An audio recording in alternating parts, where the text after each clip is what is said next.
Yes, oli ku Tawira Radio, Tawira TV. Essaawa zino ngondi ne Ssaabakunzi ayimiridde mu nteekateeka z'okukyala kwa Katikkiro wano mu UAE. Agenda kubabuuzaako era briefly atubuulira kiki ekiddako. Omwami David Kasajja nga yabadde mu nteekateeka yonna ya kumobilizinga nsimbi, ya kunoonya kifo, ya kulaba abagenyi banaasula batya, mikolo kiginaatambula gitya. Omukulu David Kasajja sebo nsaba briefly osoko obuulize ku bantu. Bana yabatuuliza mbalamusizza olunaku olwaleero era ndi musanyufu nnyo okubeera ku Tawira TV and Radio. Kakati njagala obuulire omuntu agwe balabye kiki ekiddako nga ggwe Ssaabakunzi omulimu gwe okoze abantu bazze mu bungi era ne babulira obubaka bwa Katikkiro ki ekiddako? Ekiddako wano mu UAE tubadde nga tutegekanga emikolo gifaanagana bwe giti naye nga tetulinawo nkola yonna etugattira wamu mu bintu bituyamba era nti nno bwe tuba n'abagenyi nga bazze wano babavudde mu gavumenti ez'enjawulo oba abagenya oba ebizibu ebyenjawulo kassa kiggwa nga tuddayo naye kiddako nze nga kyamaanyi omutesiteesi wano mugundi mu Buwalabu era nga mbadde nkolera Buganda mu Buwalabu nga chairman wa mobilizing committee.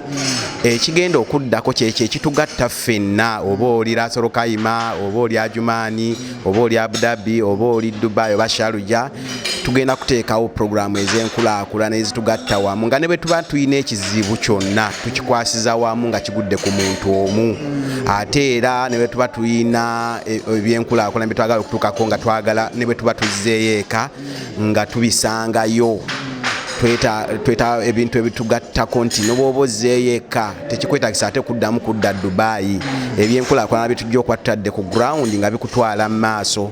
N'olwekyo nkubirira omulanga guno buli muntu yenna ali mu diaspora naddala amanga aga Buwalabu twegattira mu nkola eno kuba ejja kubanga n'omuntu n'obonaaba oli online ng'oli Omaani oba oli Qatar bye tugenda okukola poliisi zigenda zikola nga nnyangu nnyo nga n'obonaaba oli ku online gwe kasi toggulawo subscription yo zino project ojja kuba ozeeyungamu butereevu. Twagala kutandika ne academic city.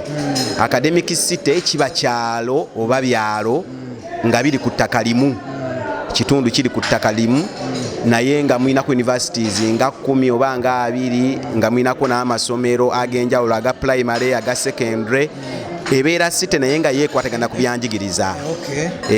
Mubamu n'ebintu ebyabulidde bya bulijjo kati nga woteeri, cinemas, business centers nga bwolaba arcades nga bwolaba mall ebintu bwe bityo naye nga biri ku kyalo ekyo ekyalo kimu eyo ebeera ng'eyitibwa academic city oba academic knowledge abalaba biyita oba knowledge park. Kati eyo project gye tugenda okuzzaako naye nga tugenda gikolera emyaka 5 egenda kuba etugatta ffenna mu gundi mu association egenda okuyitibwa Afro Community Development in the Diaspora oba AFCOD. Afro Community Development in the Diaspora oba mu bufunze AFCOD.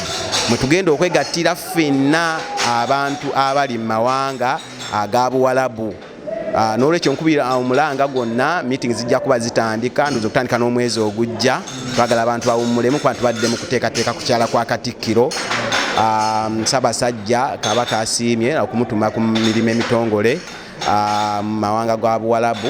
Kati ezo enteekateeka ziwedde naye endala zigenda okuddako zigenda kuba za kuteekateeka magenda aga AFCOD. Kakati mu nteekateeka zino z'obaddemu ez'okukunga waayo obubaka obw'okwebaza ng'omenyeyo n'abo abantu abafubye ennyo okulaba ng'omukolo guno ogubeerawo kubanga ke kaseera oba oli awo wali tofunye budde bubeebaza obamenyeyo nga baabo oyinza obutabamalayo naye abo abayimiriddewo ennyo. Njagala omubutalyaza amanya akusookera ddala ku gwe kennyini mukulu John Tawira Sengendo. Siyinza kubuuka kubanga gwe omu abadde ku front line era nga gwe okulira akakiiko akatestes aka Abu Dhabi community gwe obadde okakulira mukulu John CEO wa Tawira TV and Radio so n'olwekyo nja kutwala abantu nga abantu kinoomu okusookera ddala. Nja kwebaza nnyo omuntu gwe bayita Mukulu Saamu owa Open Seas Cargo. Nja kwebaza omukulu Badiri Kiruuta owa Binthani Cargo. Nja kwebaza omukulu Martin Muteesa Asira owa DSV Transport and Logistics. Nja kwebaza omukulu wa Shuda mukulu Ismail Kamoga. Nja kwebaza omukulu Farida Kibirige owa Vienna Restaurant.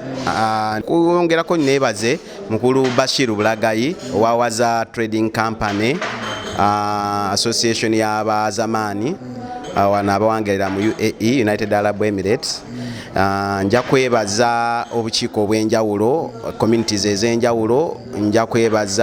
Sijja kwerabira Abu Dhabi community kulirwa mukulu Shabani Lugobe koze omulimu gw'amaanyi nnyo. Era nja kwebaza n'omukulu wa Mpamba Asadi owa Line community, yatukola naye omulimu gw'amaanyi nnyo ku bugabirizi obw'okulaba nti enteekateeka zino ez'okukyaza Katikkiro ziba successful.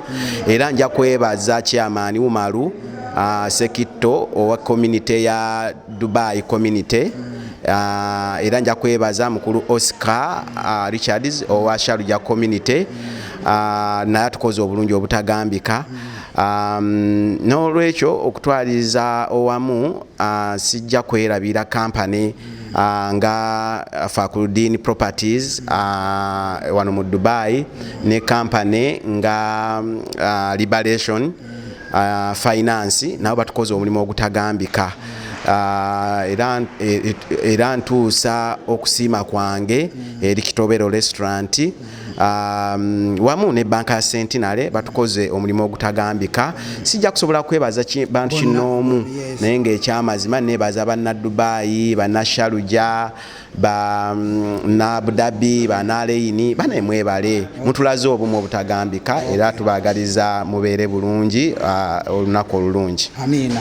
Oyo ye Ssaabakunzi wa UAE ku nteekateeka z'omukolo guno gw'okukyala gwa Katikkiro mu UAE omwami David Kasajja. Johnson Sengendo bwentu bwebasibudde mbeere bulungi mweraba.